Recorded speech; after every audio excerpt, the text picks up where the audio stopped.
can't keep getting away with it! He can't keep getting away with it!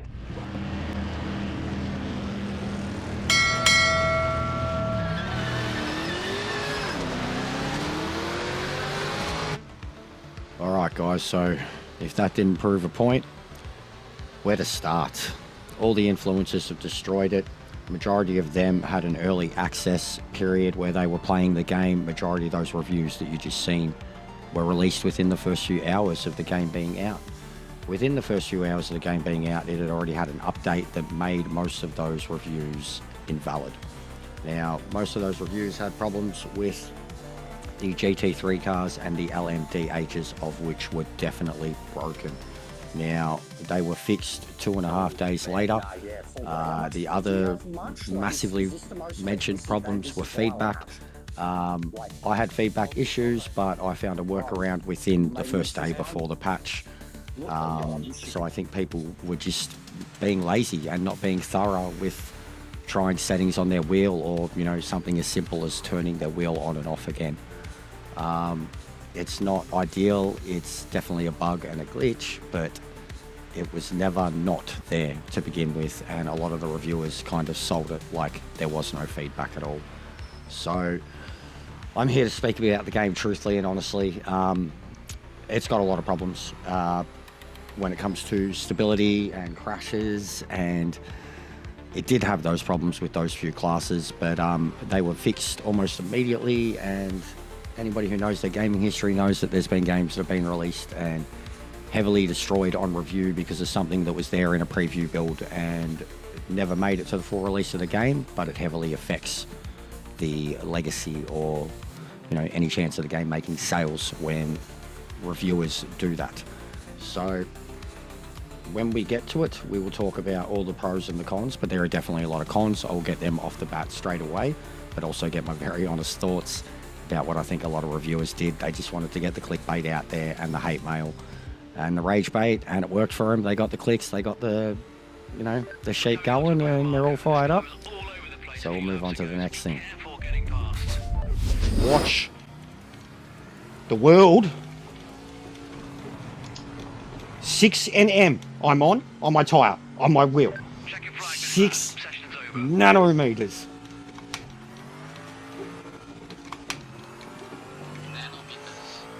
And I am in the stock settings for the car. Hello, IT? Have you tried turning it off and on again?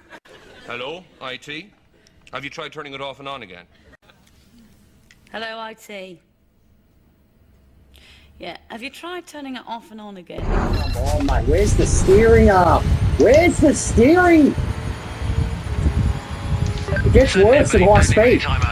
Like, so the inputs at low speeds are super aggressive to the point where you're just wiggling your arms about, and then at high speed, there's nothing. There's no downforce. He can't keep getting away with it!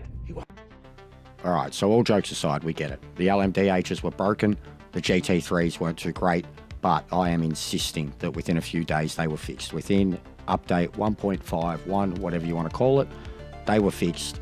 The LMDHs were really, really bad. I had no problem with the GT3s, so there it is, they were fixed. Anyways, get into the game itself. Have a look at this car selection. That alone, the amount of reviewers that only drove the GT3s and the LMDHs and then absolutely destroyed the game, and they admit that they didn't even try any other cars.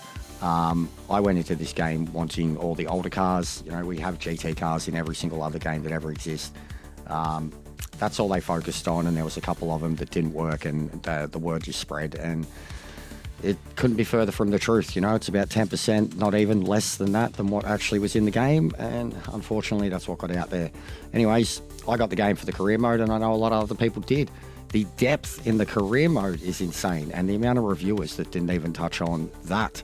I have won and done 3 series. I haven't won them all. I've won a few championships within them, but I've won 3 championships total out of 3 series, and I put in over 100 hours of gameplay, probably 50 to 60 to career. There's the stats. You can see it's quite consuming, but it is exactly what I wanted in this game. here's the track list. Now, a lot of tracks that we know from a lot of other games. Now, for someone like me, there's tracks in there that I don't know at all.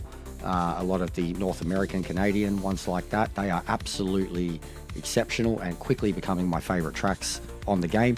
And Sebring was the big one to learn. I am absolutely in love with that. Cannot wait for endurance races on that. These endurance, guys, these work like time trials. They're an endurance that you do against the AI under set prerequisites, and you have a time trial type thing. Now, there's a shitload of them. I mean, I'm talking 10 to 20 of these. That's outside of career, and they all have a time trial basis that you can compete against actual people. Not just a time trial a week or 2 time trials a week. These are full-blown endurance events that you can permanently compete against other people. Multiplayer, your dailies. Now, I still don't quite understand how the daily system's going to work, but it looks like we're going to have a seasonal type championships, and that's how you'll rank up your divisions. We have a rotating roster of 6 dailies, which is absolutely amazing, ranging from 20 to 25 minute races up into hour-long races. It is a hell of a lot more than what other games are on the market. They rotate every week on a Tuesday afternoon, and by the looks of that championship ends and the round points system, they go through a whole season or a whole month, something like that. Incredibly cool looking system. You go up through divisions, you get an individual ranking for your cars, for the series that you're doing. So I think that's a really cool system. Don't quite understand it all yet, but it's absolutely something very different to what's out there. We have the socials. Now, these things are another bunch of races that, again, have a revolving roster, but they are there permanently like dailies, but these are more like a Daily A from Gran Turismo, where they're really short races. They're nice little segues and intros to the game itself. So that would make 10 revolving races that are either ranked or non-ranked that you can enter and match with other people on a daily basis. Custom lobbies work exactly how you would expect them to. They're no crazy detailed. When you go into them, though, there is quite a few complex and awesome additions, such as multi-class, such as turning penalties on or off, assist, damage, etc., and mods. We'll get to those in a minute. But it is exactly what you'd expect from a server creation. You don't have to pay for it. You can have up to 5-hour races, and up to, like, I think 255 laps. So you can have some incredibly long races if you want. Full weather, full day-night cycles, full season cycles, all of that is instantly accessible in single player and in custom lobbies. I know a certain game out there that doesn't have anything like this at all. So this is great for someone like me when it comes to creating custom championships and just loading up something for, to have fun with your mates. All right, now very importantly, on this downloadable content, not a lot of people even know this is there. I'm showing you this because it just shows that in the future there will be mod support and a lot of stuff coming, but there is stuff already there. Some cool liveries, yay, all right, whatever. There's a vehicle too that's actually really cool, the Praga, completely different, very unique, okay. But the reason I'm showing you is there is setups in there, guys. There is, and I had these before the first update. They work, they're baseline setups. The first 2 are baseline setups for all the GT cars. The third one are for the LMDHs, and the fourth one are for the standard road cars, the Carrera, the Roadster and such. Download these. They're awesomely useful. They really help the baseline setups. If a lot of people that are on controller or hate tunes or anything like that knew about these, they might make life a little bit easier when they're playing the game. So I could not recommend getting them enough. They are an absolute game changer. All right, the AI. This was recorded before the update. The AI was horrible. They were all Max Verstappen. You were John Cena. They couldn't see you. They didn't care that you were there. They dive bombed the shit out of you. Since then, I've got a lot of footage that proves it. The AI is incredible. Closest thing to ACC. Shits all over Sophie on GT. Still overly aggressive, but they are absolutely aware that you were there. They concede moves. They will still force you into side-by-side situations. But yes, the AI was absolutely tough. They were very, very tough. Multiplayer is chaos, carnage. You can have up to 32 people. I've already had it quite a few times. I'm showing you the carnage here because there's no point showing a race where I'm out in front 30 seconds ahead of anybody. This game is at its best when it's fully packed and chaotic, and there has been more than enough of that in multiplayer when it is working. There is still some issues. You get car corpses left on the track. You get a lot of DCs. You get random reconnects, and there is a horrible player base out there in terms of what they're capable of doing. Impressions of the game, plus my experiences from the Sim Racing Expo. I have not played all the career yet, or in fact any of the career. I've not driven every car in the sim. These are just my initial impressions of this title. Stuff in this video might change at some point, but right now, this is how it is.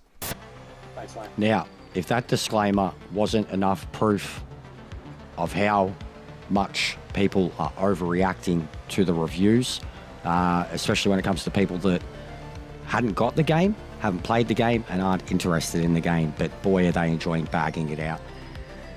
Jimmy didn't play it. He didn't try it. He has a previous issue with the creator of the game based on his experience driving GT4 cars, and it is really well known. A lot of people have just jumped on that and bandwagoned. He himself barely tried anything in the game. The cars that he complained about are the same cars that people complained about. I feel like a lot of these influencers jumped into this game expecting LMU and iRacing or even an ACC. But all the people that got into the GT cars and the LMDHs were 1,000% expecting that feeling or drivability that they have in iRacing LMU straight away. Now, I'm sorry, that's impossible. That doesn't happen in games. And LMU and iRacing and ACC and Race Room and every other racing game that exists on PC has had to go through years and years and months and years and alphas, betas, zeta, gammas before they get to that point. No game releases in a perfect state on console in 2025. Yes, it's unacceptable. Yes, it's unfortunate. But sim racing, especially, is not it's not invulnerable to this problem. If you tell me that there is a sim racing game that is released perfect, I'll call you a liar. If you tell me that sim racing games release on PC and they're perfect, we can have a little bit of a debate. But they'll be severely lacking in content. Most of those games are made for server-based and subscription-based and online-based. A lot of the way those games launch on PC, they could not launch in that state on console because, simply put, they would not have any content. Now, console market's different. We've seen it with Forza Motorsport. We've seen it with Gran Turismo. We've seen it with ACC. Gran Turismo is the king, be all and end all. It's not even really a sim racer. It just looks really nice and it's got the franchise history. Forza is Forza. Forza Motorsport, more respect. Again, kind of a simcade. Forza fans themselves and Xbox themselves would barely get behind it, and that game certainly released in a messy, messy way. Then you got ACC, which wasn't even half the game that it was on PC, and the community on console didn't want to get behind it because of tuning, and it was too goddamn hard. Gran Turismo 7, that game, absolutely it all, did not launch in a good state. If you seriously think otherwise, you're delusional and you do not remember it. I was there. I've played it for 4 years straight. I remember all the game-breaking updates. We're going to show you something. It's going to fully remind you guys. Remember all the things that Kaz has done with Gran Turismo at launch and after years, and tell me that this isn't different.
due respect, John, I am head of IT, and I have it on good authority.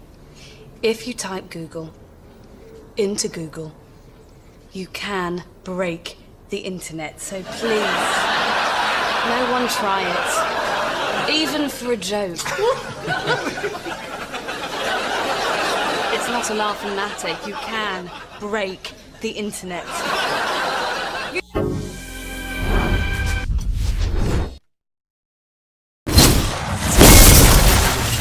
Alright, and now for your final lesson, a little bit of commentary and history. Straight up, gaming, sim racing. Sim racing is a tiny little niche subject genre within the gaming community. The greater gaming community is not devoid of this subject. Unfortunately, it just happens. AAA companies, indie companies, big, small, a decade ago, now, today, no matter what, it happens. Here's Cyberpunk. We know its launch. It's my favourite game of all time. I have a platinum in it and 400 hours of gameplay. Here's No Man's Sky. We know its launch. It's one of my favourite games that I've played on and off for 8 years. I have a platinum in that.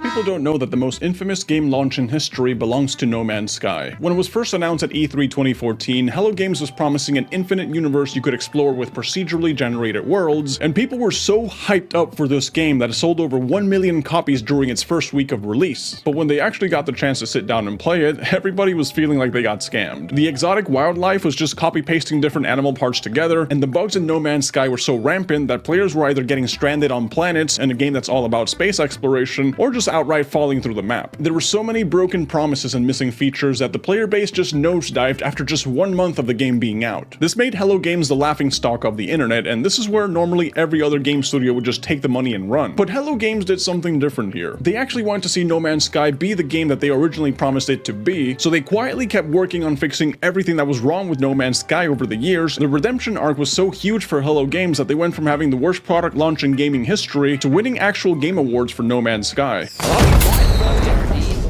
Game director for Fallout 3. This is an enormous dynamic world. How much of a tech demo for Skyrim was Fallout? The game has over 200 dungeons, all handcrafted. And one of the great things about having a fully dynamic game engine is all of this just works.